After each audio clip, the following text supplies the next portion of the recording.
afternoon and good morning to those who are watching on the West Coast, and welcome to This is Revolution podcast. I am your normal co-host, Pascal Robert. Our normal host, Jason Miles, is in transit right now, but I have found out he has arrived at his destination in the Bay Area, and he's taking some time off to spend some time with his lovely family and his son, Phoenix. So I will be marshaling the show today, and my co-host for today is a friend of show, always ready to help us with analysis of things domestic and foreign. Our great comrade Stefan Veteran Lee, also known as Thor Guevara. Hey man, for the chat, I'm producing today, so if everything fucks up, don't blame Pascal, blame me. That's right. Stefan is handling the tech side. He is the producer that we have. This is our normal Saturday show. Marcus, who was our man in Virginia, who used to be our man in Maine, just texted me, and he should be coming on hopefully in 10 minutes. But before that, Stefan, how you doing in across the pond, mate? Yeah, I'm doing all right. You might be able to tell. For once, I've got actual natural lighting.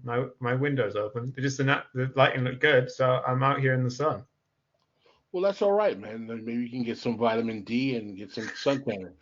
But before we, continue any further, I think that we should introduce our guest and discuss what our subject today is. Today, we're going to be talking about the subject of hyperpolitics and postpolitics and what exactly those terms mean, with the author of an article that was in Jacobin, which is paywall, but you can also find the article and other sources.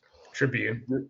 Yes, the Tribune is a good place to find the article as well. From Postpolitics to Hyperpolitics by Anton Jäger, who is a friend of Stefan. Great article.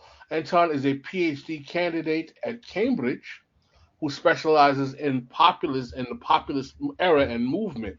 Anton, welcome to This is Revolution podcast. I Glad to be really here. interested in having this conversation with you. I read your piece and I found it fascinating. I want to ask you one question, not not totally related to your article. I know you are a scholar of populism in America and the West. Do you happen to study the populist era of the 19th century in the U.S.? Absolutely. That's actually my central area of expertise. So my I'm so PhD. glad you said that because I'm a bit of a fanatic stand of the populist era of the 19th century. I have several books. I'm sure maybe you've heard of the Colored Farmers Alliance Of or course, of course. Yeah, yeah. yes. I purport that it's probably one of the most radical and transformative movements in the history of Black America that no one knows about. Definitely, definitely. It's a hugely understudied topic, but it was very, very consequential at the time. I And know about it from alternative history map games. Well, yeah, yeah. you know what, Anton? We're going to get to your article, but I promise you, we're going to make you and solicit you for an offer to come on the show to talk about the 19th century populist era I, in detail for I, us. yeah, I'd love to because I'm currently turning the PhD into a book, which is supposed to Well, be a hey. sort of new history of the American populist movement, which I was going to has. say also today's a very good time because Anton just posted the first episode of his podcast today. Yes, yeah. Our weekly Zoom rant. We're turning our Zoom meetings into recordings. Which is Excellent, very wonderful. So, Anton, I just want to let you know that just based on your area of study, you've already captured my interest before we even got into your article. And here's Marcus. But Stefan, do we have the Tribune link to Anton's article that we can share with the audience? Yes, probably. Yeah. So, Anton, if you can for us, let's do what we like to do here on This is Revolution and set the terms of engagement, if we can. Explain to us your definitions of the phenomenon hyperpolitics and postpolitics. Yeah, it's a tough question, which shouldn't be a tough question because I wrote a damn article about it. So, but it's proven quite difficult to define in a very succinct manner. I always do it with a contrast, insofar as hyperpolitics can only be understood in contrast to postpolitics, which I think is a predicament that arose after the triumph of neoliberalism in the 1880s and the 1980s and the 1990s, and which basically foreshortened or abolished what we could call a collective deliberation of needs at the heart of our society. So how society distributes its surplus, how we organize our interaction with nature, which I think is a central question of politics as such. That question was basically suspended and was delegated to individual consumer choice. So it was no longer a collective matter, while at the same time, the encasing of that individual consumer choice was provided by technocrats. So I'd say it's not just the end of history, but it's also the end of politics, insofar as people don't actually deliberate on what they want to do with society's resources. And this means there's a sort of privatization of the political, in which people are not longer part of civic organizations. They don't really want to talk about who they're voting for. Politics becomes a purely private matter that you don't really discuss publicly. And it becomes a terrain for junkies at the same time, insofar as to be into politics is almost like a hobby. It's not that people are naturally political or that they're born in a Christian or a socialist or any ideological family. It's just that politics is something you decide to be into, or you have to actively encourage yourself to be into it. Rather than something. We're seeing kind of the hobbyization of kind of war and war following in recent days. Yeah, it's a good analogy in that way. And what we see now, at least in the 2010s, is that 1990s predicament of post-politics, in which there is a very strict separation between the public and the private, and there's no collective deliberation on needs and what we do with society's resources, has clearly ended. And politics now penetrates the private sphere, whether it's through debates about wokeness, whether it's through debates about identity, etc., to an extent which was unimaginable 30 years ago. But at the same time, it doesn't look anything remotely like the mass politics we knew from the 20th century. And this is this predicament I call hyperpolitics, where post-politics ends, but the classical form of politics we knew from the 20th century doesn't return. And we end up with a very weird hybrid we can't actually make sense of. Hyperpolitics is my conceptual attempt to make sense of this new situation. Excellent. Thank you so much for laying the groundwork. I want to tell you, I found your article fascinating in that I agree with your framing of the phenomenon, but I think my calendar of the actual events is a little bit more elongated than you. In that, in layman's terms, what you're basically saying is that after the fall of the Soviet Union and with the rise of the consensus of neoliberal capitalism in the 90s, with the kind of duopoly of Clintonism in America and Blairism in Britain, the need to believe that mass politics challenging capital and empire, because there was an illusion that we were in a time of peace, because we hadn't had a major war since Vietnam, even though we did have the crisis in the Balkans. No one really considered that a major conflagration, excuse me, if you will. We entered a sense of quote unquote post-politics. In other words, we were beyond the era of the new left, of the 60s, where everyone was mobilized into protesting something. People were challenging something. And that we were in a period where there was no longer contestation. So if I'm correct, that's how you're defining the period of post-politics. Correct? Yeah, that's right. That's right. Although I'd be careful to say there was no consultation at all, insofar as you did have the Djene protests. There were alter-globalization movements which tried to pose their own challenge to this new capitalist order.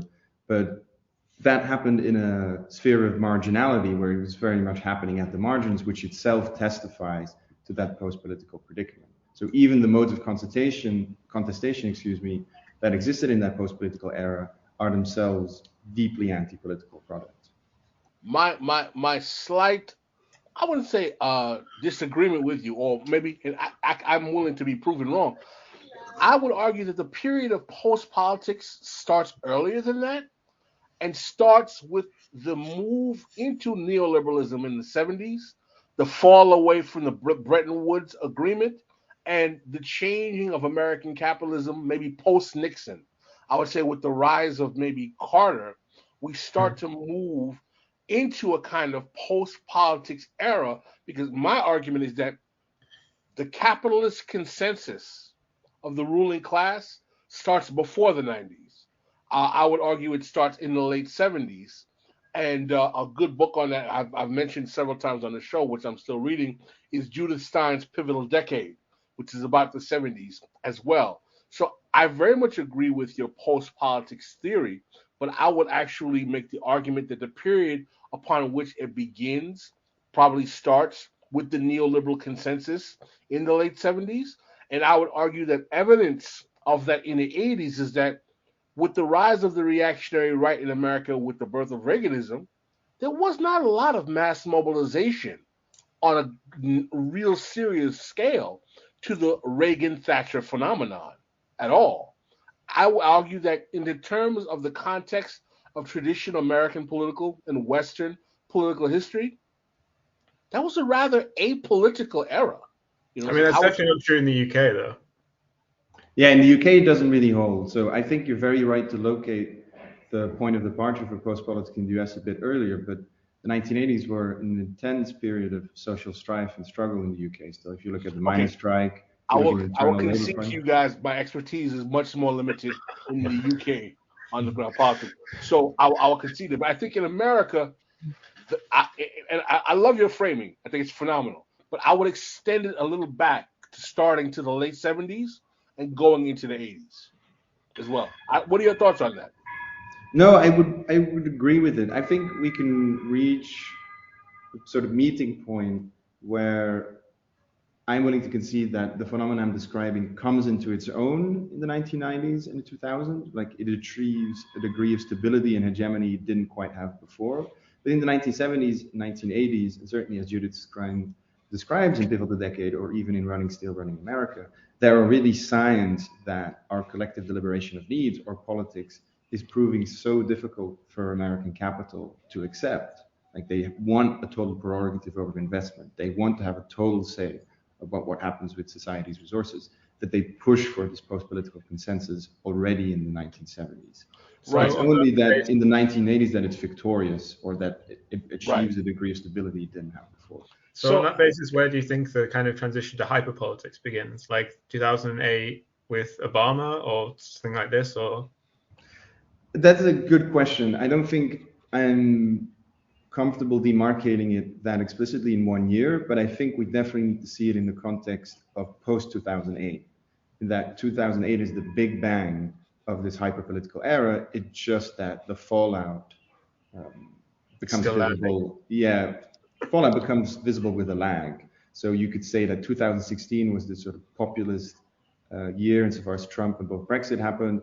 I don't think that's a particularly interesting framing, because it seems as if the world was just doing fine before 2016. But I think post-2008 is a pretty, serviceable framing for what we're talking about. Well, listen, I if you guys don't mind, and I will, surrender to the will of majority.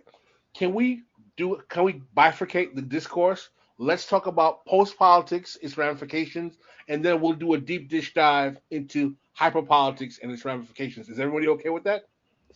Or do you want to? I mean, I agree, and which is that you've talked about post-politics before, right, Pascal? I think we. Well, the thing is, though, post-politics. Let's do it again. We've got plenty of time.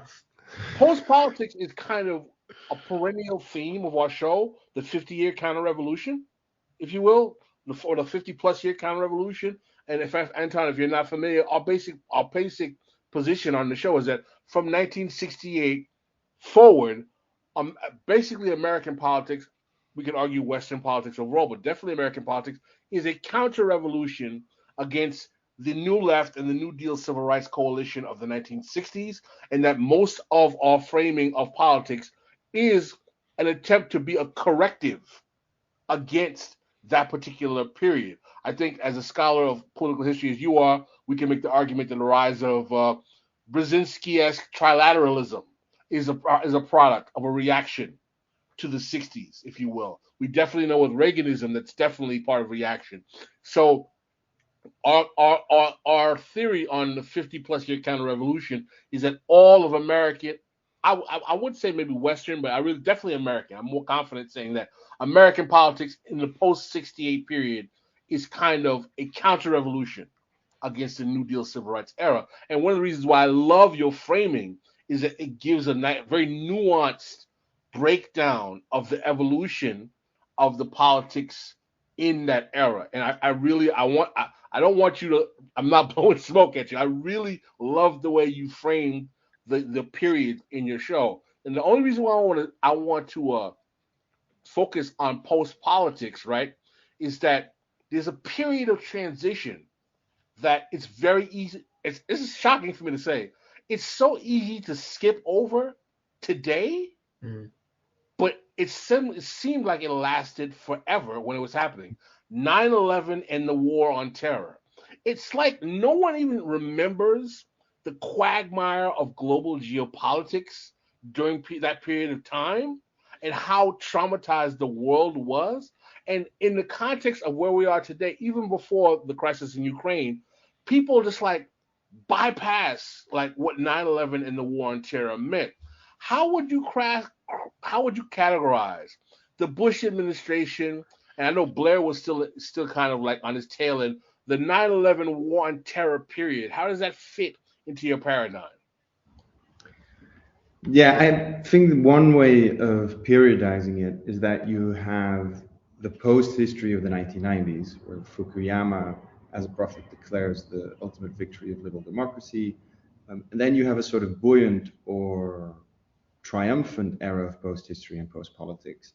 And then you also have a paranoid or anxious period of post-politics, which is mainly the 2000s. So the 1990s still had that sort of euphoric feeling that if everyone would just join in this global civil society, shorted by the market, peace between nations and between individuals was imminent. The Yugoslavian wars, of course, already threw that into sharp relief. It's just in 2000 that it's clear that that utopia is completely untenable, or it becomes a paranoid utopia.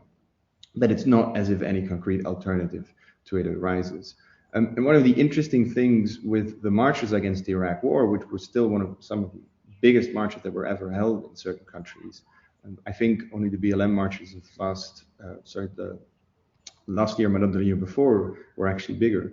But they testimony to a mode of protest and a mode of condensation that is numerically very impressive. You can rally a lot of people, but the organizational legacy, except for some coalitions, was quite weak. So if you compare that to anti-Vietnam protests in the 1960s or 1970s, it's just very clear that also, as with the civil rights movement, people join these protests as members of already established civil society. So you come as a delegate to the NAACP or from a union or, for example, with Bayard Rustin as a labor organizer. And that means that they're not just random gatherings of individuals. They're organizational meetings where several organizations rally their members. While in the 2000s with the Iraq War protest, and I think this has become even more explicit with the BLM protest, they're just random gatherings of people who don't have an organizational affiliation, who are not there in the name of a certain institution, but who just join because they agree morally with the cause of that protest. And this is obviously not a condemnation of it, but it pays testimony to a specific form of contestation, which is very limited, and which I think also encapsulates the post-political era or its strength very well. To Stefan, I'm sure if you don't mind, Stefan, you want to jump in with some thoughts or questions? No, you were just muted for a second, so I started panicking as if I'd done something, but no, it was just a glitch. Okay, no, that was me. I muted myself. Marcus, you have anything you wanted to add? Well, yeah, no, I mean, I guess if maybe Anton could start laying out like where the foundations of hyperpolitics start coming into. We're gonna get there. Okay. Because I feel like, I don't know. I feel like we have a good understanding. Hyperpolitics is probably going to cover the rest of the show. But I got a theory that I want to pose to Anton. Okay. It's an important topic because you can only understand hyperpolitics in contrast. So we need to get post-politics down first. Right. Okay. Anton, I got an 800-pound gorilla in the room for you. All right. So I want you to take this on. I would argue that one of the reasons why mass mobilization and mass politics, in other words, movements, protests, etc., in the in the post-politics era and even the hyperpolitics era become ineffective is because they are not transpiring in the context of a counter-hegemonic threat to American capitalism, i.e., a Soviet Union.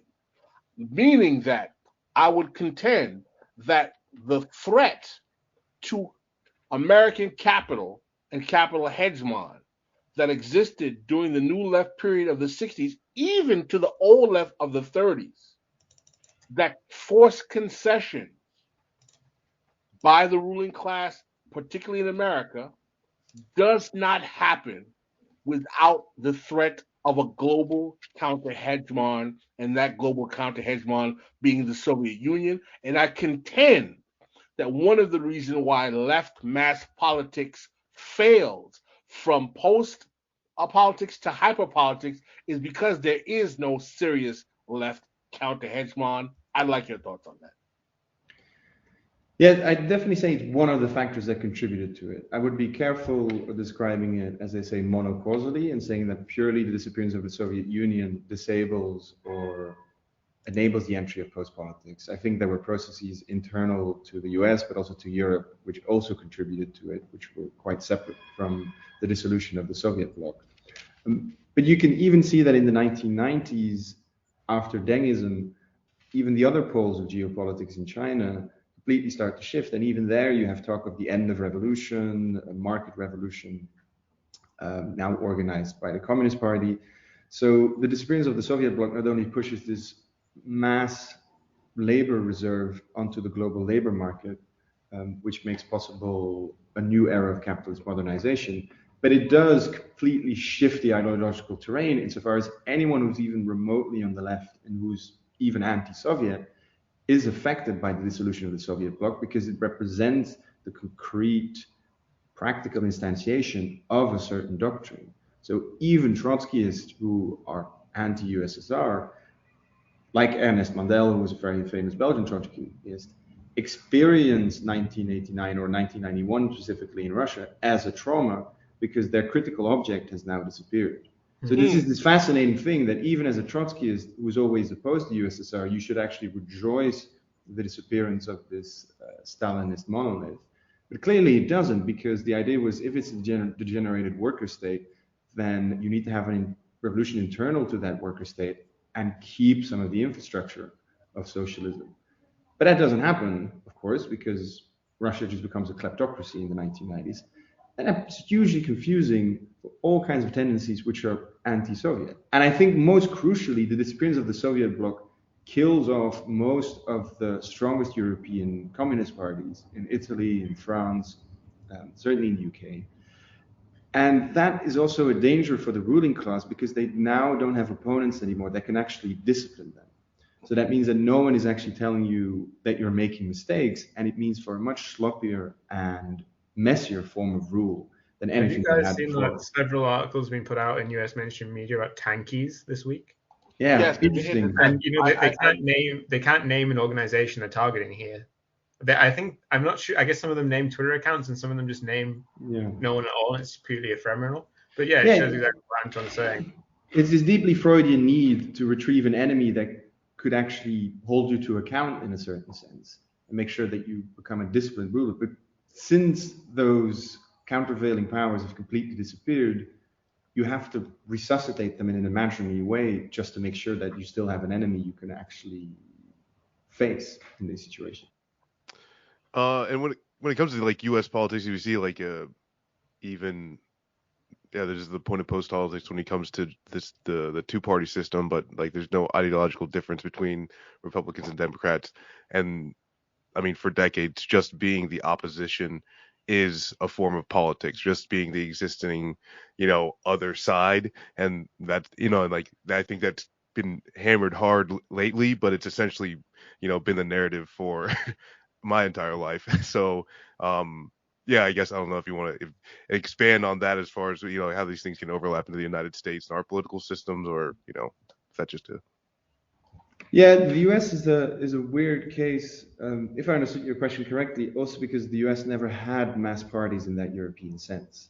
That is another of these American exceptionalisms, which partly has to do with the early arrival of at least full male suffrage in the 19th century, where the way Europe got its political parties is that were basically suffrage agitation machines. So they were put into place to grant people the vote, and this means that parties have to be these really densely organized, coherent units that want to force capitalists and the aristocracy to give votes to the working class.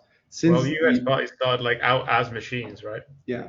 Yes. I mean, in the US, they're more like clientelistic rackets almost, which try to capture the state apparatus with the spoil system. They're birthed as tools of the bourgeoisie from the beginning. Yeah.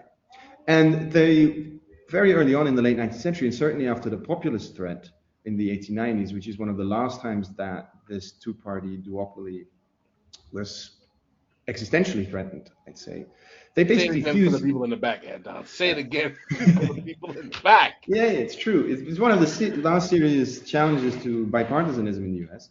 But it means that the parties basically make it impossible for third parties to even enter the electoral field through the mechanism of primaries, and they basically fuse with the state.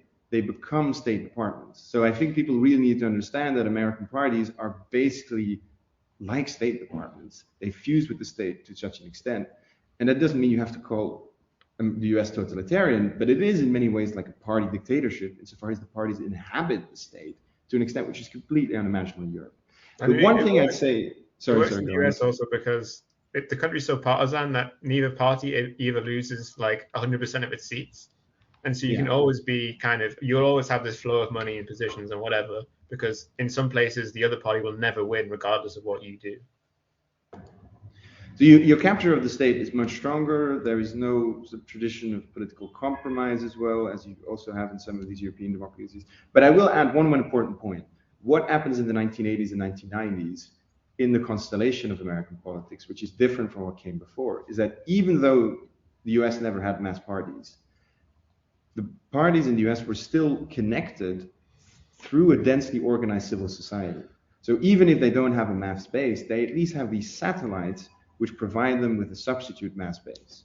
So you see this with the Democratic Party, who has to pay attention to what unions think, who has to pay attention to what certain black organizations think. You see this with the Republicans as well, who have this massive constituency that is quite densely organized that forces them to do certain things.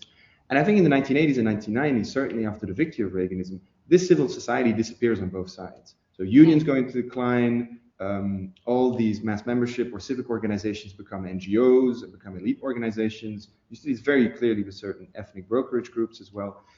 And this means that the story that plays out in Europe, where the mass parties decline, has a weird counterpart in the US as well, is that the underlying substructure of the parties also desiccates and disappears.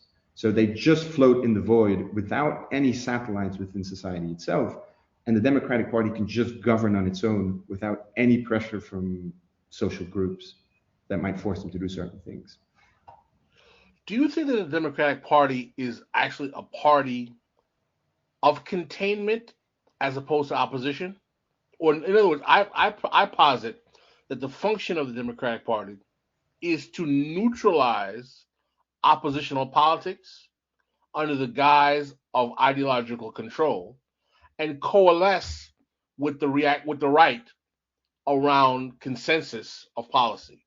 In other words, they perceive themselves and project an illusion and a charade of more progressive than in order to capture all of the progressive energy or left energy or socialist, if you will, into their electoral voting apparatus, not to pay attention to the demands of those forces that are to their left, but to actually neutralize them intentionally and then coalesce with the reactionary right.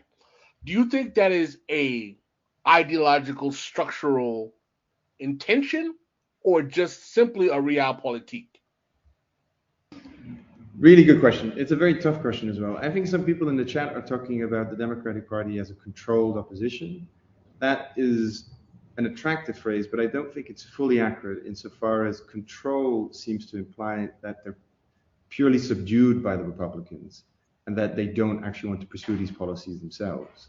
that as this constant refrain you hear from certain Democratic politicians, whether it's about the filibuster or Manchin, that they won't actually let us have nice things. We want to do all these really ambitious things, but sadly the opponents can't do them.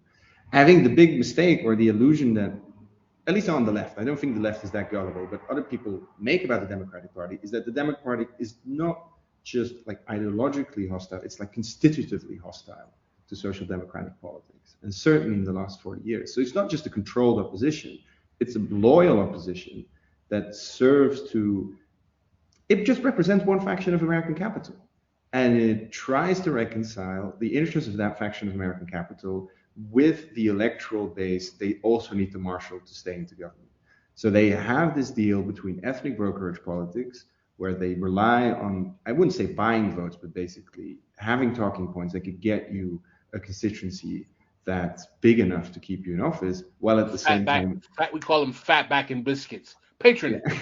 Yeah, I mean, Adolf Reed discusses this very well in many of his books as well, is that there is a specific American patronage system that doesn't look like the Jacksonian era or the Gilded Age anymore, but which is still about just giving spoils to certain of your constituencies, while at the same time making sure that any of the demands that constituency can make do not conflict with the interests of the faction of capital you represent.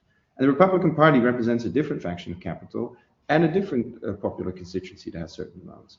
So it's not controlled opposition, it's just loyal opposition insofar as both want to support their faction of capital and they want to make sure that they evade conflict between that faction and their popular voting base. One of the concepts that we popularized in my writing and we talk about on the show is the left flank of capital and the right flank of capital, and that we are dealing with the left flank of capital, which is not just the Democratic Party, the nonprofits, the philanthropic world, the academic infrastructure, the left media ecosystem, all represent the left flank of capital. And just because it's a left flank of capital doesn't mean that it does not work as an echo chamber for the interests of capital. No, definitely. It has some relative autonomy, as they say. So it can make decisions for capital insofar as capital doesn't have a preconceived notion of its interest. Like parties do articulate what capital's interests are in that sense. I'd be careful just calling the left flank of capital insofar as, is the Democratic Party really on the left? And certainly compared to... Say it again.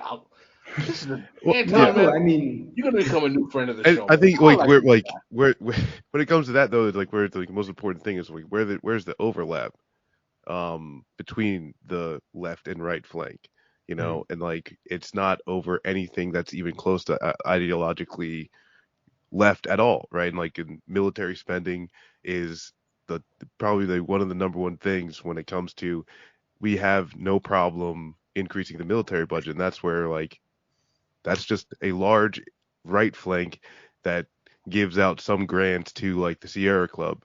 I heard the US is going up to 800 million on the defense budget, 800 billion, sorry. So I think it's going up. And $1 trillion before 2025. That's MMT. Yes. That's MMT in action.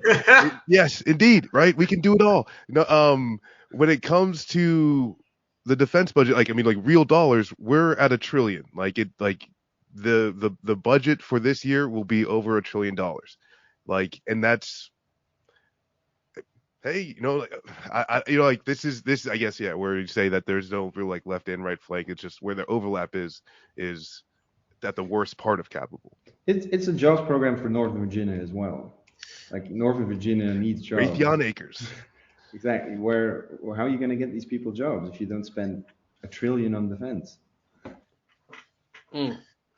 Well, to my larger point though, I think you would agree that this is not just something that we're stumbling on. This is an intentional utility of the liberal or the left flank of capital. And I appreciate your challenge by saying, why call it left? Is there anything left about it? It's a fair characterization. I would say left in that it is left of the reactionary right in that regard. Yeah, definitely further left. Yeah, this is something that I didn't start thinking about really until the millennium with the rise of Obama. Do you believe that the liberals or the left flank of capital, with the rise of Clintonism and the rise of Obama, have not only auditioned to become, but have effectively become the more preferable stewards of finance capital. I think it's even stronger than that. They've not just become the preferable stewards of finance capital, but of capital as such. And I think the Trump years make this very clear, is that American capital, when it manages to unite itself, because American capital is uniquely under-organized compared to European capitalist classes, because European capitalist classes faced much mightier opposition. And if you face mightier worker opposition, you have to associate into institutions what makes certain forms of collective bargaining possible. In the US, because it's such a big country with such a weak historical labor movement, capital never felt the pressure to organize and is uniquely splintered and almost insular, where there's loads of factions and they don't agree on many things. What they do agree on is that they need wage laborers to get surplus value for them, of course. That is the only point of consensus they can reach. But at the same time, I think, yes, the Democratic Party successfully auditioned in the 1990s and 2000s to become a better caretaker for some factions of American capital, which are the most powerful ones. And the Republican Party is actually becoming worse and worse at that role, because it has this really boisterous, chaotic constituency that is constantly making demands, like, for example, shutting down the government. Like, there's tiny factions of American capital would like the American government to shut down. But the actual big American capitalists don't want any of this nonsense. And you see it very clearly on January 6th with this Trumpite storming of the Capitol, is that American corporations were unanimous in their condemnation of this approach. So it throws the idea of an impending fascism in the US into sharp relief, because fascism, at least in all the classical Italian and German scenarios, requires a significant section of the capitalist class to rally to these anti-democratic or anti-republican forces. And what you saw at January 6th afterwards is universal condemnation on behalf of the American capitalist class of this lunacy, and a real desire to get the Democrat in so that actual normal service could be resumed. So yes, I think the Democratic Party has become more successful. There is an issue, though, that it can't actually always cater to the demands of its more left-wing base at this point, precisely because the fallout of 2008 hit all these groups differently. Fascinating. Stefan, you want to jump in? You have any comments or thoughts? No, I mean, I've just been keeping all the hyperpolitics questions in my head. I mean, go ahead, Marcus. You want to jump in?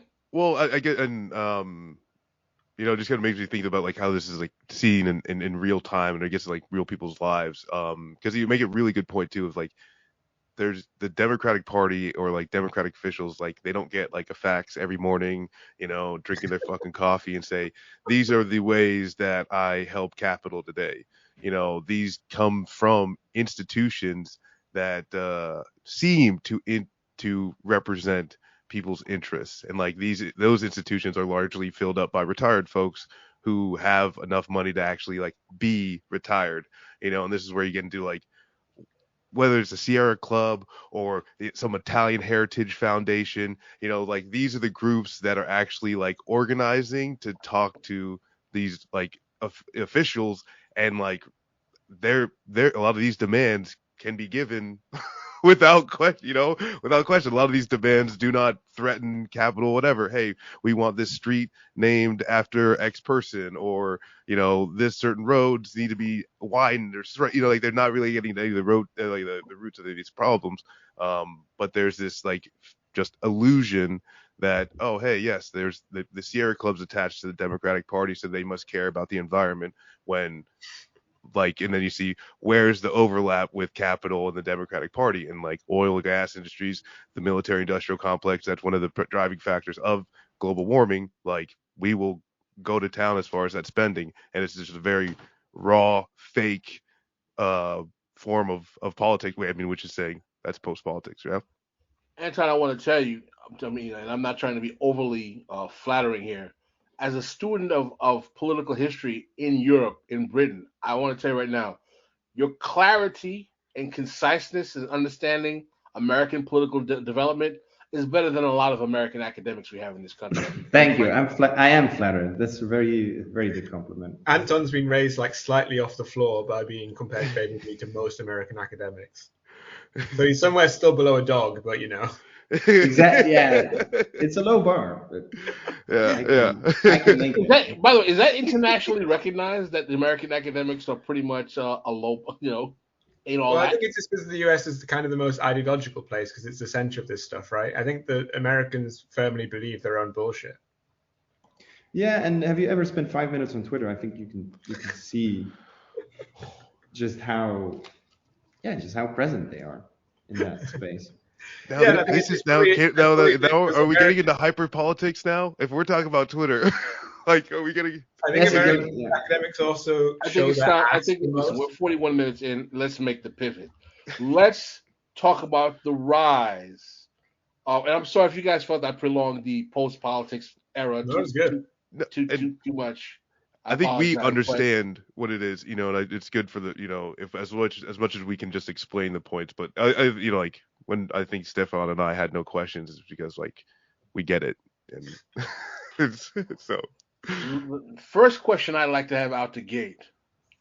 Give us a little recap of hyperpolitics, and when does hyperpolitics start?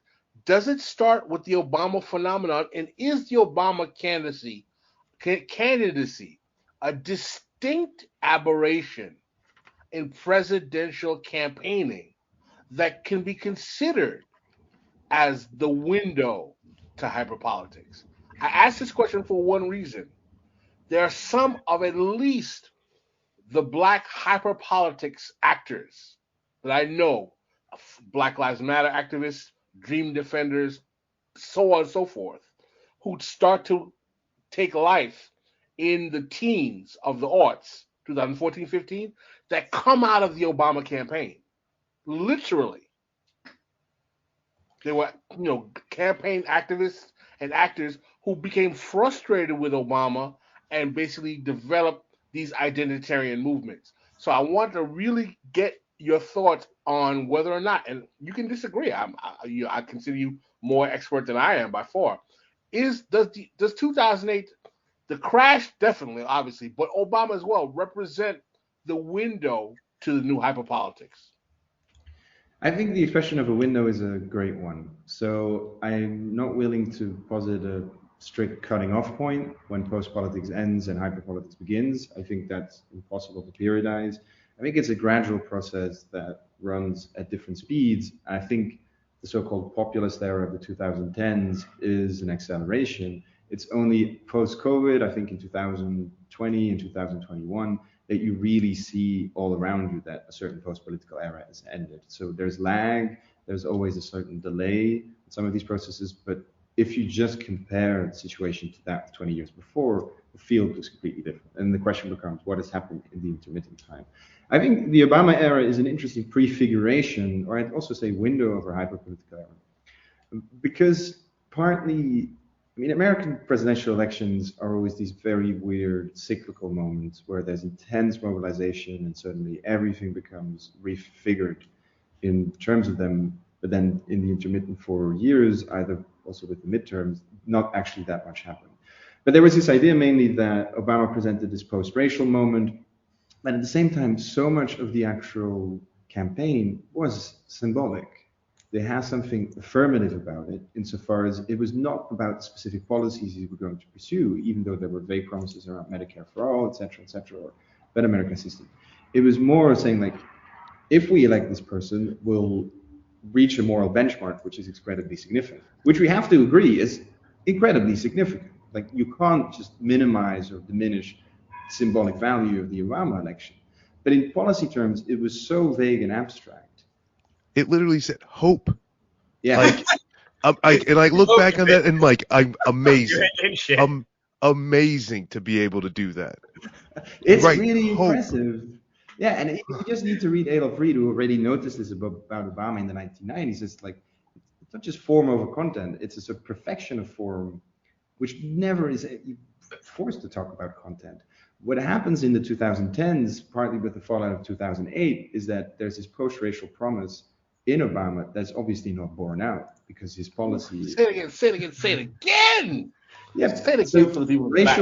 Racial stratification continues in the 2010s, and Obama leaves the Democratic Party in a really, really messy state. So although he's a very popular president, the Democratic Party really suffers as a party under his tenure. And this, of course, creates the opening for radicalization of the symbolism you already saw during the Obama campaign, which is, well, the post-racial moment hasn't actually come. Police are still killing black teenagers under a black president. What does this actually mean? And of course, then you see how the soft hyperpolitics of the Obama campaign evolves into the hard hyperpolitics we know of the late 2010s and certainly the early 2020s with racial justice marches, et cetera, et cetera. Can you give us the characteristics of the hyperpolitics and the moment of hyperpolitics? Describe for us, flesh them out. What are the characteristics of the moment of hyperpolitics and hyperpolitics in general? I think the best way to describe it is that politics suddenly re-enter society. So questions of our collective purpose of what we do with society become very pertinent again. And everyone has to have an opinion about it. I see this with friends who were deeply anti-political in the 2000s, 2010s, who are suddenly changing their profile pictures on Instagram, who suddenly have opinions about reparations, who obviously now also have very strong opinions about Russia, et cetera, et cetera. And I never saw them even vaguely interested in these questions in the 2000s and 2010s. You see it that corporations are adjusting their logos. You see it, I wouldn't call it cancel culture, but there is an aspect where what you believe politically matters enormously for your professional life as well. So that distinction between the public and the private, which was intrinsic to post-politics, is no longer around. You only need to see Jeff Bezos insist on racial justice from Amazon to say, like, wow, okay, something has definitely changed. I couldn't imagine this happening in the 1990s or 2000s in that way. And this is what I call hyperpolitics, where you have a repoliticization of so many questions, or you have a repoliticization of society, but there's no organizational correlate to it. So you already answered this to some degree as we've gone on, but what do you think is kind of the material basis of hyperpolitics? Is it kind of just a combination of the internet and social media combined with the failures of post-politics in terms of things have continued to get worse? And what is its kind of relationship? Like, is it produced by absence? If mass politics did exist, to what would less things be political? If kind of things were more political in the sense of having mass politics, less things would be. Is that the case? That is a perfect summary. I might even steal that phrase. But if mass politics was still around, less things would be political, because you would be able to distinguish between priorities, and there'd be a certain capacity to talk about the material bases of certain questions, which is completely impossible now. So you see it even with the recent campaign. Like, I don't think it matters that much what Disney movies feature as characters. As you say, like, it's extremely cheap. It doesn't cost any money to rename a certain street. So the classical example is they're going to never refurbish your street. It will remain decrepit, but they can rename it because, of course, it's very cheap. And if mass politics was around, we'd be discussing the question, how are we going to force people to actually refurbish a street and, for example, increase social services, rather than make sure that Disney has the right affirmative action approach to its movies. I mean, I think this is a great example to talk about Ukraine. So obviously after the Maidan revolution in Ukraine, they took down all the Lenin statues, but kind of these decaying roads that were built by the Soviet Union have continued to decay. And now during the war, with the Russian invasion, they're promising to kind of denazify Ukraine or whatever. And obviously now the Russians are destroying the infrastructure that the Soviets built in Ukraine. And at the end, they'll put the Lenin statues back up maybe, or maybe they'll rename the roads. They'll take down Bandera Avenue that's been put up or whatever. But in the end, the roads, the infrastructure of Ukraine that's been destroyed in neoliberalization since 1992, since 2014, since the war since 2014, and the war now, that shit isn't getting fixed. Yeah, and Ukraine is unique amongst the post-Soviet republics insofar as it actually hasn't grown since the dissolution of the Soviet bloc. Like, the economy has stagnated to a degree comparatively, even with Russia and other Eastern European satellite states, which is extremely bleak. And at the same time, as Putin said, Lenin was the inventor of Ukraine because he wanted to battle great Russian chauvinism and gave reclaim the right to secession. But you see this also with Putinism, and this is beyond my core area of expertise, so I'm not going to make a big pronouncement of it.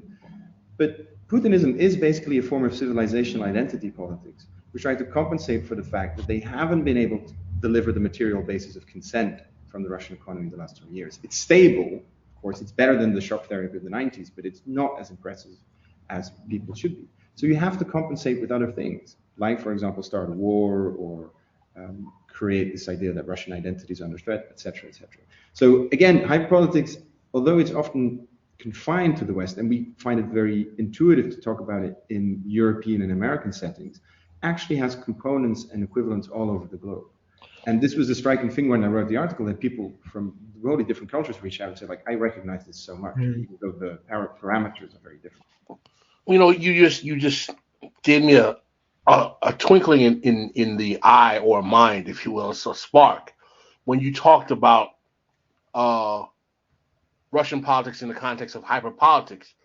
Because when reading your article, I was envisioning hyperpolitics as a liberal to left phenomenon. Black Lives Matter, Bernie Sanders, blah, blah, blah, et cetera, et cetera, et cetera. Just talking to you right now, I just realized, hold on. Is the rise of the reactionary right a form of hyperpolitics? Isn't, that global phenomenon? How do we characterize that as well?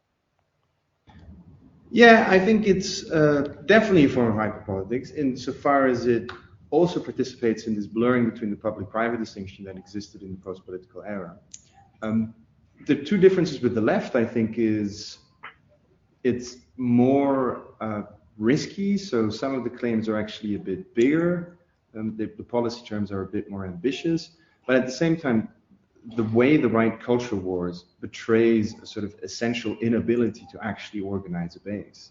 If you really want to talk about the gender of M&Ms on Fox News and think this is like a very, very prominent, important political question, I mean, great for you, but it does indicate that your agenda is extremely skewed, that you have very weird priorities if you're trying to represent these post-industrial heartlands.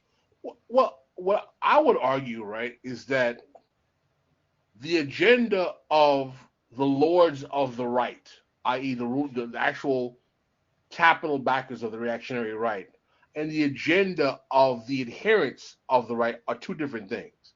I think that for the followers of the reactionary right, but starting maybe from the rise of Reaganism to today, or definitely for the contemporary version, the culture war stuff for them is more than catnip. They are motivated by it. And I'm talking about the masses, the proles who follow that politics, right? I think that for those that actually govern the Republican Party and of the institutional actors of the reactionary right, the culture war stuff is an intentional smokescreen to keep the base stop them from challenging capital, wealth accretion upward, decimation of labor, decimation of workers, and to get them away from materialist concerns as much as possible and focus them on, it's the Mexicans are coming, culture, critical race theory, Black Lives Matter, defund the police. In other words, I think that the right has mastered using something that is much easier to see. People notice, oh my God, look at all the LGBTQ on my TV screen. What's going on? And the right will play on that. Like, defund the police. My uncle's a cop. Oh my God. And the right will play on that. In that the contested social phenomenon have always been effective tools of the reactionary right because they play on reaction. They literally play on, I'm not used to sitting next to a black kid on the bus. Why do I have to do it now? Do it now. Yeah, I think we can make a parallel between the conflict internal to the Democratic Party, where you have a more millennial cohort that clearly lost out after the 2008 crisis, that's making redistributive demands, which are extremely uncomfortable for some of the established forces within the party. You have a variant of that on the right, insofar as real proletarian Trumpites obviously have very, very different demands and developmental visions, for example, than the established donors from the capitalist class for the Republican Party. And one way that the Republican Party tries to resolve this conflict inherent to that contradiction, because they need a peripheral working class for votes in the gerrymandered American system, but at the same time, financially, they're still dependent on these capitalists that are obviously not going to put new factories in, let's say, Michigan. But I think the big difference between the left and the right is that the benchmark, or rather the requirements on the right, are much, much lower. So if you see what Salvini of the Lega in Italy has done, is that he campaigned on a very hard anti-Euro platform and was planning on getting Italy out of the Eurozone. But when he was actually in government, or his party was in government, Italian capital, mainly in the north, revolted. His small business base in the north said, this is obviously not possible because we want good exchange rates to sell to German businesses. And he just shelved all these anti-Euro plans, just as Marine Le Pen is now shelving them at the same time. But that doesn't actually matter because the right is more comfortable with capitalist society. They don't want to shift the parameters. So the criterion of success is much lower, and the electoral payoff is also not dramatic, insofar as these parties won't lose that many votes if they fail to get Italy out of the euro. While on the left, the problem is, if Syriza actually wanted to solve Greece's crisis, it would have to take massive risks. And they couldn't do that. And obviously, Syriza gets punished for it, while the right doesn't face the same term. So before we move on, I want to highlight this message from chat. I don't know what the fuck it means, but he paid $50, so I'm going to read it out. Giant pear character waving flags and turning around, making the buildings in front of him tremble.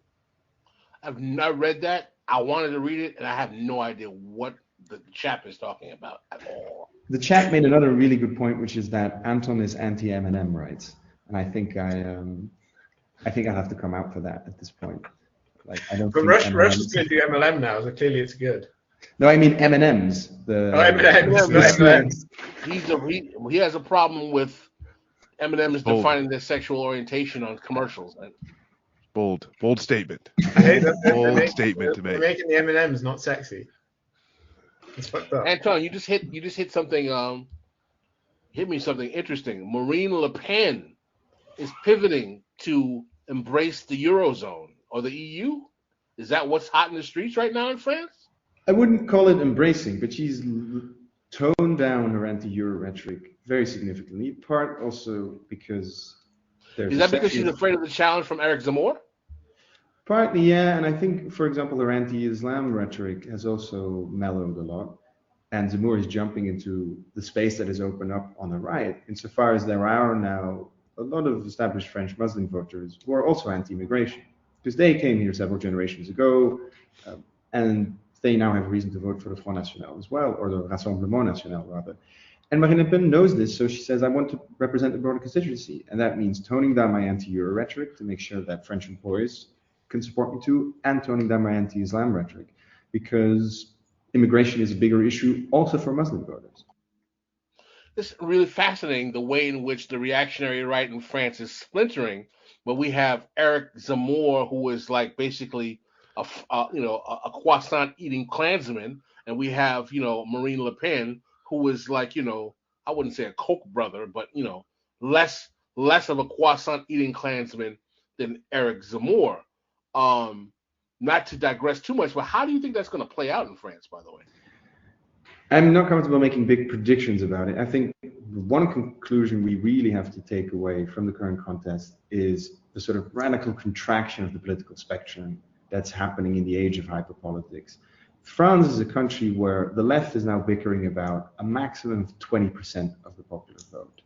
So that means intra-left struggle is about 1/5 of the electorate.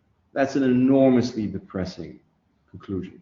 But at the same time, what's happening on the right, even if Zemmour doesn't get into the second round, even if he doesn't become president, is that the plan is to shift the entire spectrum so far to the right that the only options will be a neoliberal right wing of centrist, or the equivalent of what you could call Franco, or like Spanish fascism or integralism in France. And that means that society is hyper-politicized in France. There are massive disagreements about all these cultural issues, etc., etc. There are massive, massive debates about symbolic issues. But in the background, there is a great moving right show, as Stuart Hall called it, which is decimating the left. Like, it's very depressing to see. While we're on it, do you want to talk about the Workers' Party in Belgium and their recent successes and how this fits into this framework? That's a great question. I could talk about it for a long time. I'm obviously a bit biased because I have friends and I know people within the party. But I think what explains their success formula of how have they held up comparatively. Can we mention to the chat who they are and like the so they're called the PTB, Parti Travail Belge, the PvdA on the Flemish side. They're the last unitary party of Belgium. So unlike all the other parties, they haven't split into a Walloon, into a Flemish contingent. But what makes them particularly powerful, even though they started at this left-wing sect in the 1970s, basically a sort of post-68 Maoist party, is that Belgium still has a very densely organized and big union movement. So more than 50% of the workforce is unionized. This also partly has to do with the setup of the Belgian social security system, in which unions actually manage a part of the budget for social services, which obviously turns them into service unions in an explicit but also good sense, that workers just naturally join unions as a reflex because it's much easier, and employers also prefer to negotiate with unions instead of having these messy work disputes. But at the same time, normally these unions were tied to traditional political parties. With the decline of these traditional political parties, the unions have basically alienated from them. That holds for the Christian Union, that also holds for the Socialist Union.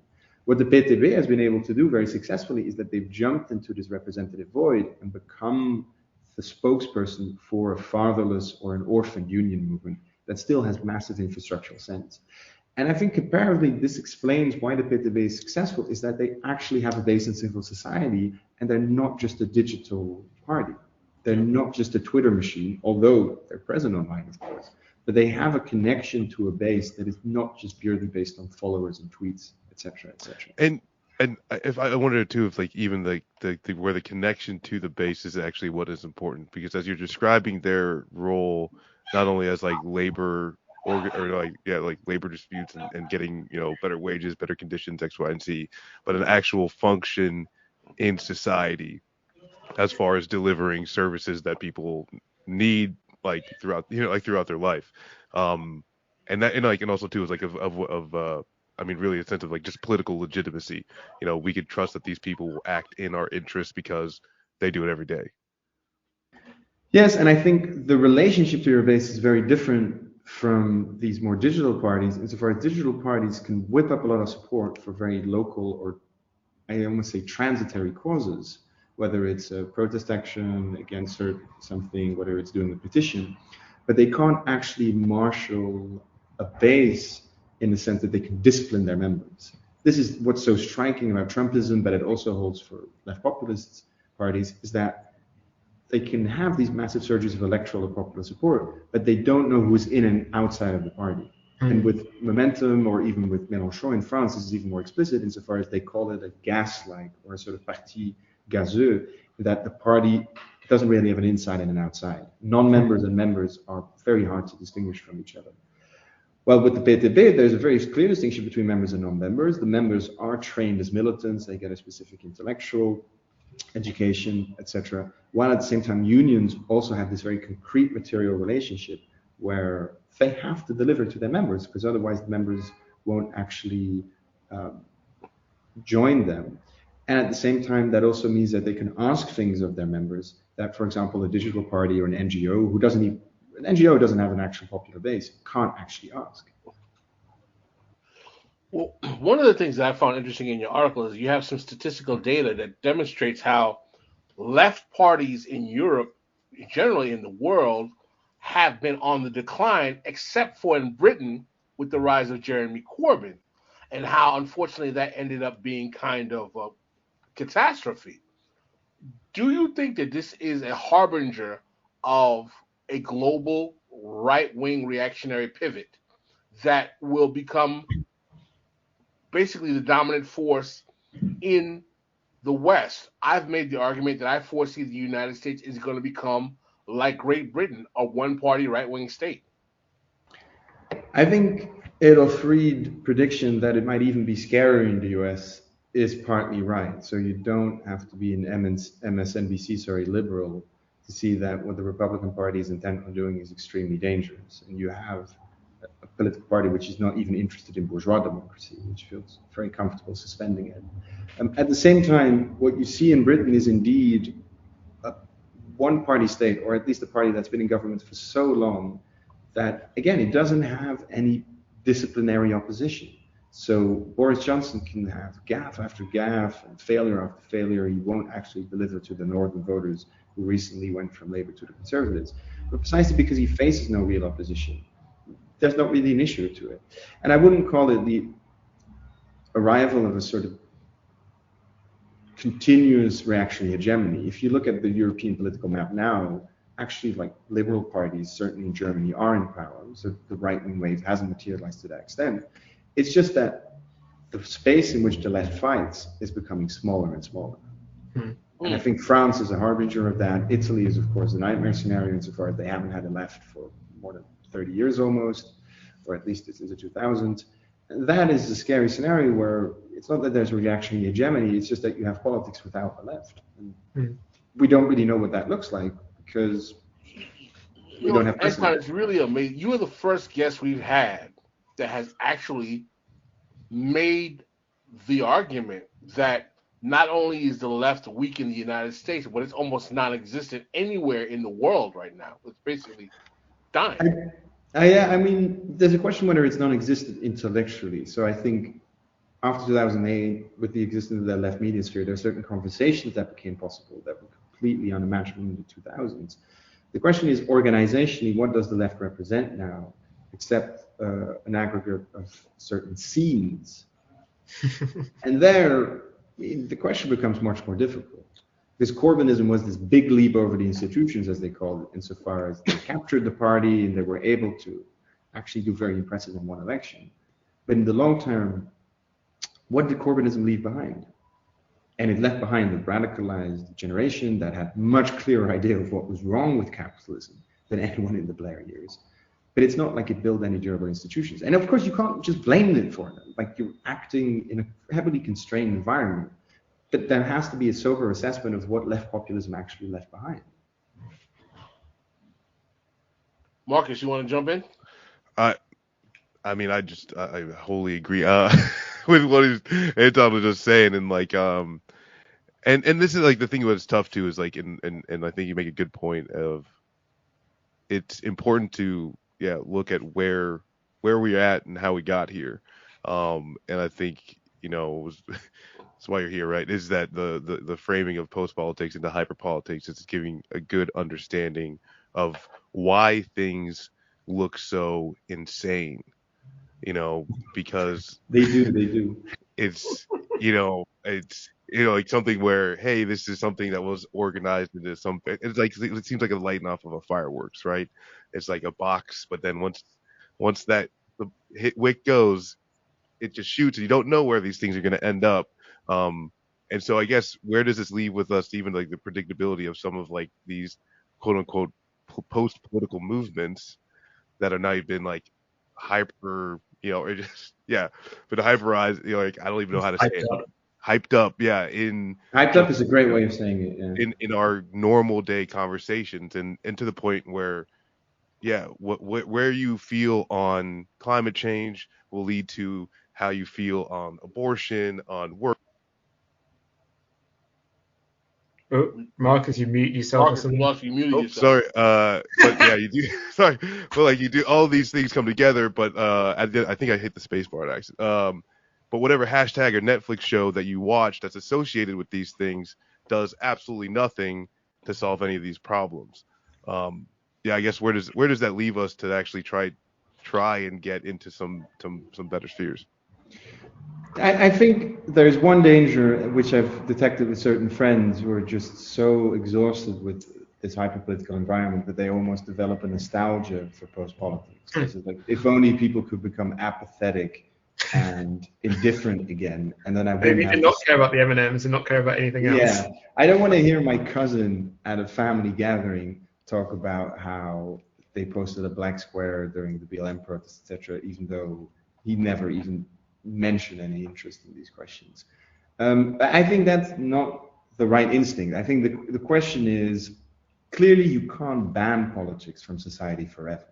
Like, clearly it has to reimpose itself at one point, certainly when you have economic dislocation on the scale of 2008. The question just becomes, there are loads of well-meaning, morally pure people around who are very worried and very sad about what's happening with the world. But the task of the left, or what goes for the left, should be to explain to these people that having these moral intentions doesn't actually amount to anything in politics yet. Your intentions are just intentions or ambitions. And politics is an organizational business where you have to be serious about power. And this is at least what was good about left populism, is that it seemed as if the left was actually serious or interested in power again. And now we're in a situation where even that question is not being asked anymore, but at least the memory should be kept alive.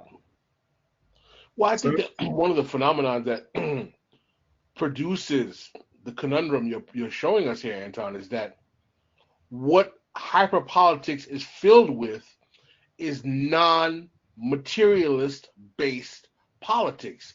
It's profoundly identitarian. It's profoundly based in feelings. It's a kind of an emo politics, if you will.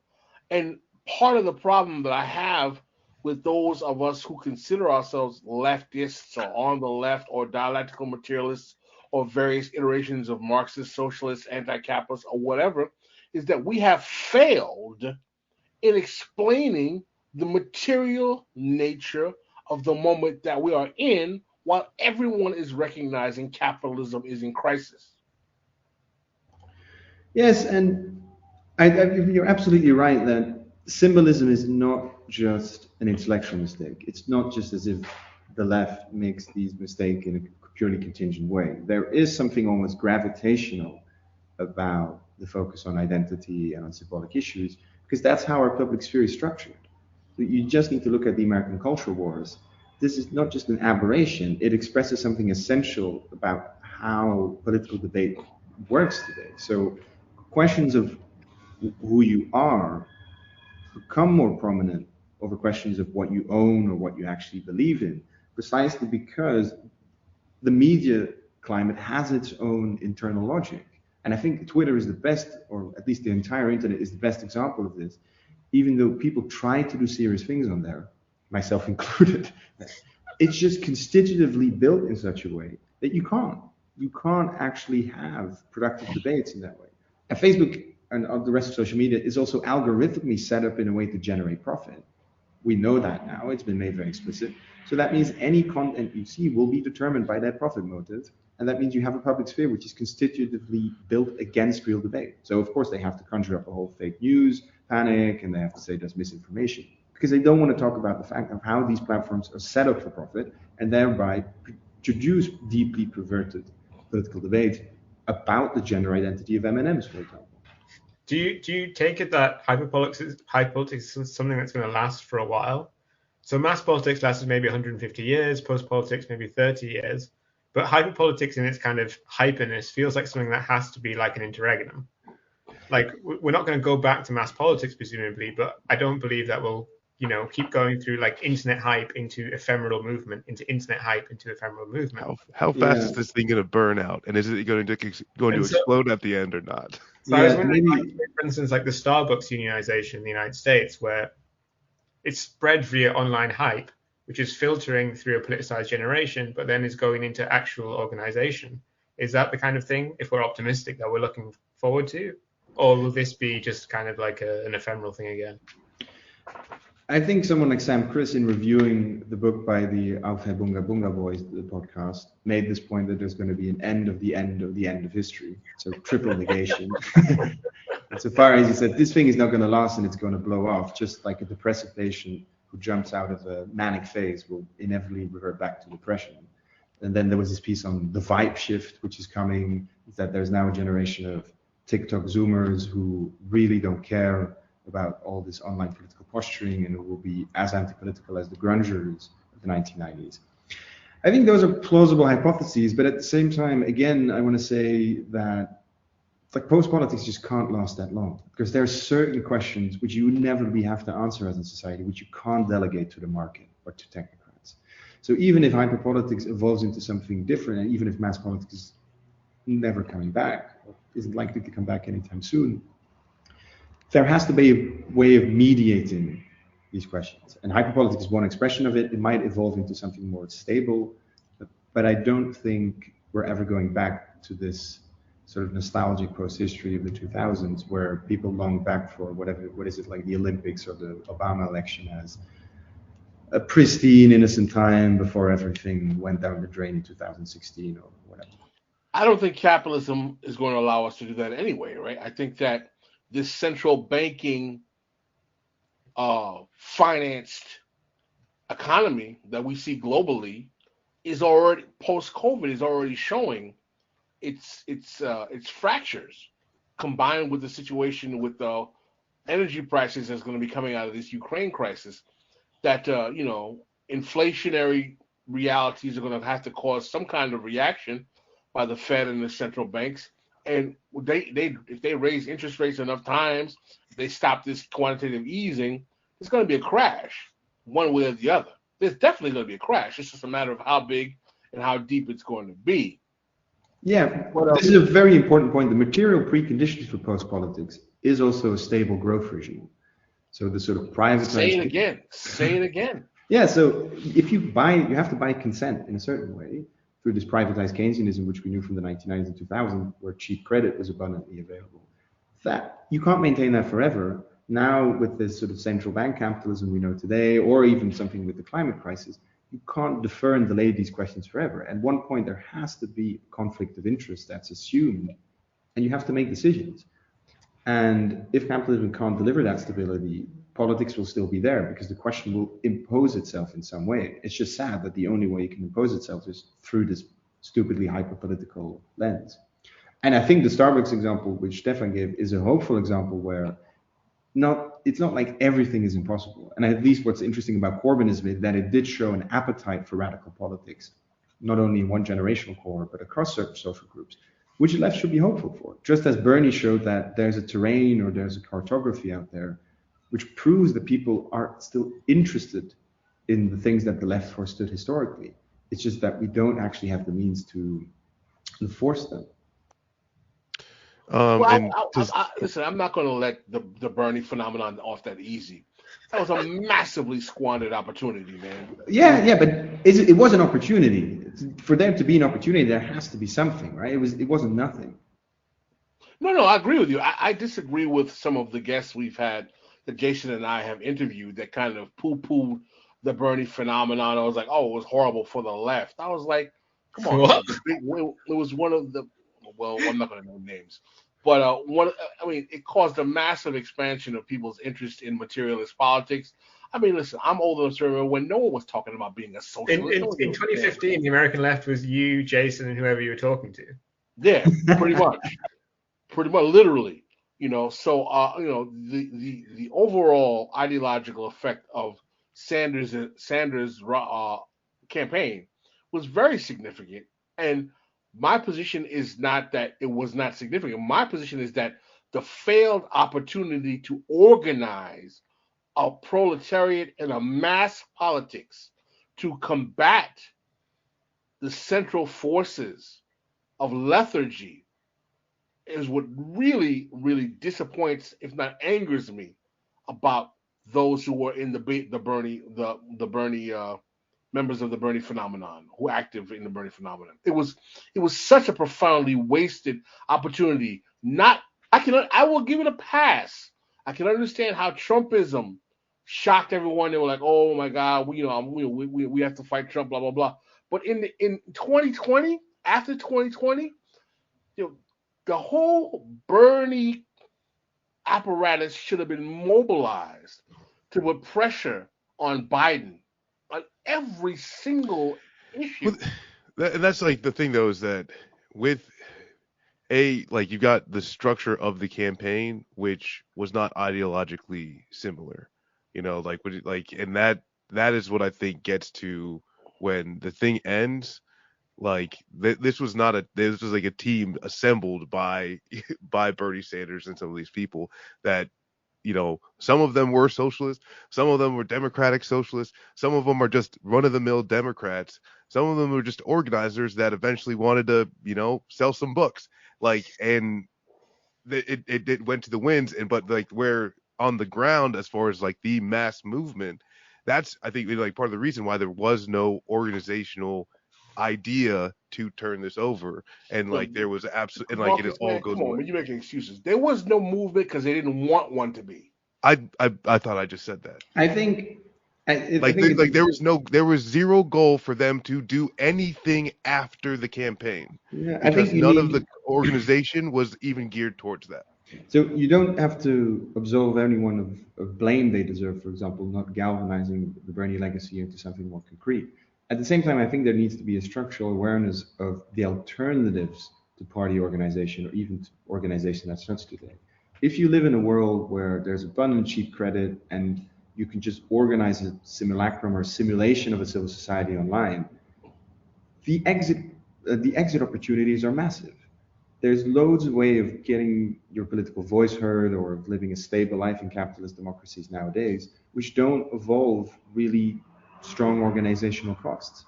And people are just presented with a risk calculus, as they do with unions, that either you do this and it might pay off, but it's extremely risky. And if you lose, you might even lose everything that allows you to lead that stable life.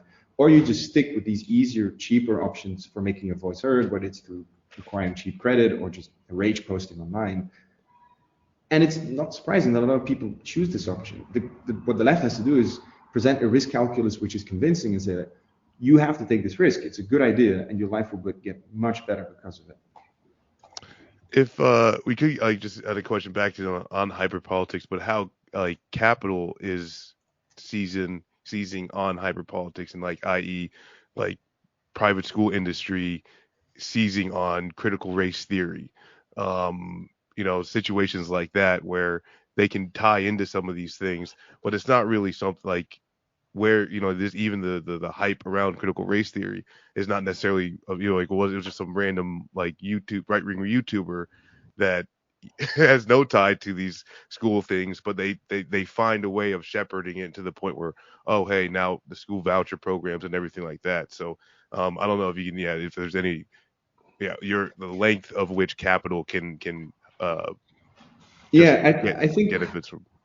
Yeah, I think we need to follow Adolf Reed on this, who rightly says race politics is a class politics. No doubt.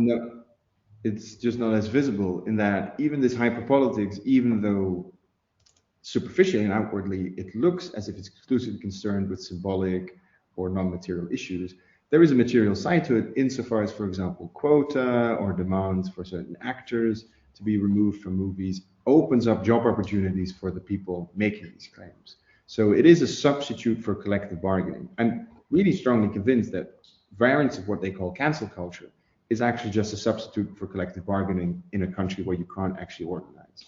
So how will you maximize your capacity on a labor market is not by joining a collective organization, but by making sure that your competitors on that labor market are eliminated because of these hyperpolitical criteria. And in that sense, hyperpolitics has a patronage, or a clientelistic aspect to it, where a certain section of a middle class that has immiserated in the last 10 years is able to get material benefits out of some hyperpolitical moments. Stefan, you have any points you want to make? I was going to ask, we've obviously talked about it a few times throughout the thing, but what do you think is the relationship between hyperpolitics and this kind of unprecedented reaction by, and I'm doing very big scare quotes here, civil society to the war in Ukraine? When Russian-bred cats are being banned from international competition, is this hyperpolitics? Is this a reaction to hyperpolitics? I mean, before 1914, when you had a specific form of nationalism in which German books were banned in Britain after the invasion, there are precedents for this. So this is not unique. I do think there's something specific about the situation now is that you have Sainsbury's, which is a supermarket in the UK, which removed or changed the name of Chicken Kiev in their stores, for example. Is that the cost? Yeah, this is showing support. And that means that the costs of a certain civil society, as you said, mobilization have radically been lowered because of the internet. And with the escalation of the sanctions talk in the last week, you can see that you can now whip up certain politicians into a frenzy, get them to make extremely drastic decisions, basically shut down one of the biggest economies or biggest landmass on the world, purely because the internet allows these very direct channels to political agents. And this means that hyperpolitics can have hugely destabilizing events insofar as if politicians are constantly at the mercy of these online flash mobs. That also means they don't have a certain coolness or I'd say distance toward policy questions, which is sometimes required. That's not an argument against democratic interference in foreign policy, for example, but it does mean if you can just organize campaigns so cheaply because of the internet, that creates very volatile elite mass relationships. Because in these previous traditional right-wing parties, there was an elite and there was a base and there was mediation between the two. And that means that the base can discipline the top and the top can also discipline the base. But now that mediation completely disappears and there's just complete direct interaction, extremely fast and quick. And as we saw with Ukraine, you can basically incite certain politicians to shut down and turn an economy into a siege economy overnight. And that's crazy development. So do you think that social media is really one of the vehicles that makes hyperpolitics a phenomenon? I think it's not equivalent to it. So hyperpolitics exists without social media. No, I'd describe it differently. I wouldn't say that social media can be equated with hyperpolitics, but I think hyperpolitics is unimaginable with social media because social media offers this new political form or this new tool of mobilization that is extremely cheap, has its particular internal dynamics, which make a form of politicization possible that's completely different from what we saw in the 20th century.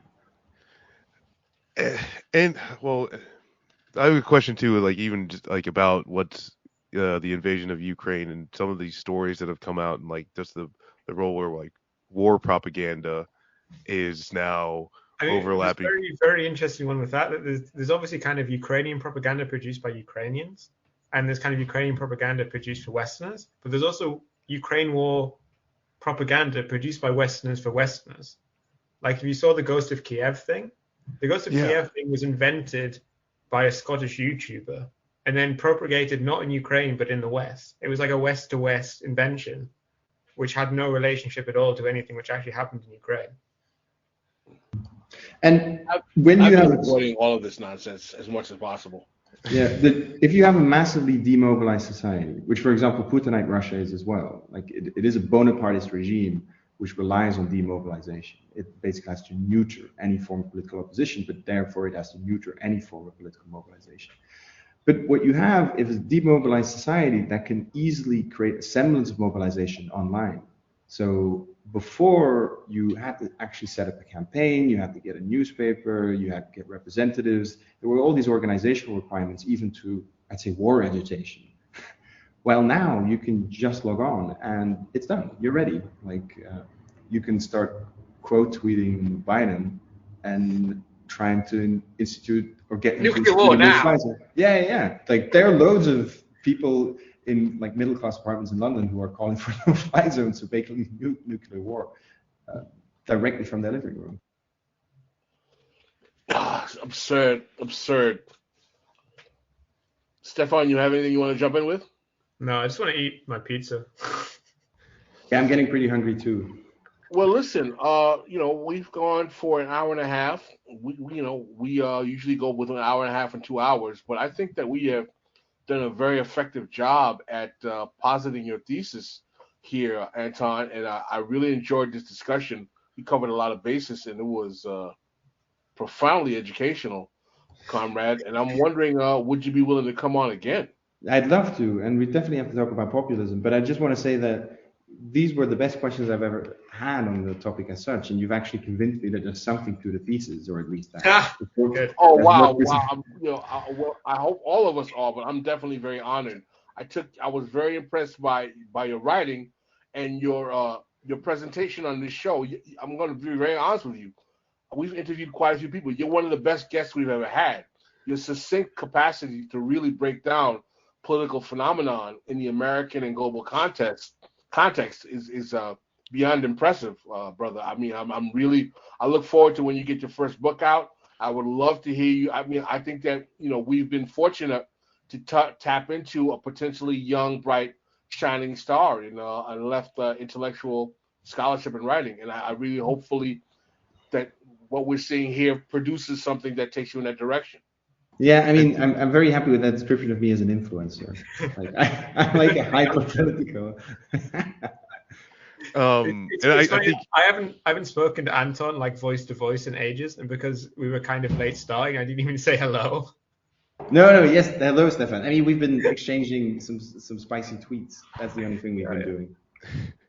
Well, yeah, I think what's like really important though about like what you've written is like giving clarity to how insane like the world looks, and especially if you're viewing it through Twitter or Facebook or any of these things, like giving an understanding of just the landscape is I think one of the more useful things to know where you're going. And as the left, we've got a long way to go, and we can't do it without brilliant people like you. So I appreciate it. Yeah. So. Yeah, no, and it's just your questions were excellent, particularly yours, Pascal. Thanks for engaging with this so thoroughly. And it shows that once you actually impose a material lens on a very puzzling question, you can still make sense of it.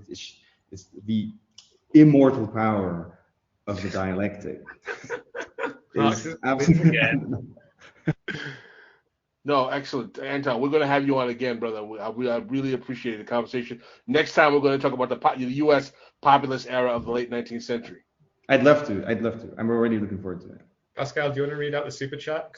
They probably like it. Yes, thank you, Landrew. Shout out to Landrew for the consistently generous super chats. Thank you. Great episode, TIR. Always a learning experience. Landrew, thank you for your dedication and support of our show.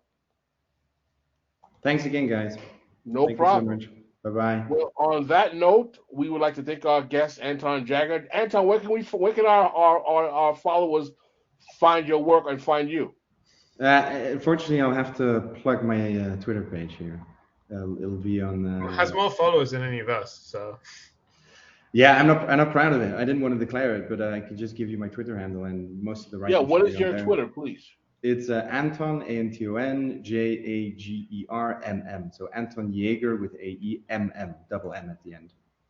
Excellent. Anton Jäger MM. So we can follow you there. Are you regularly going to be writing in Jacobin?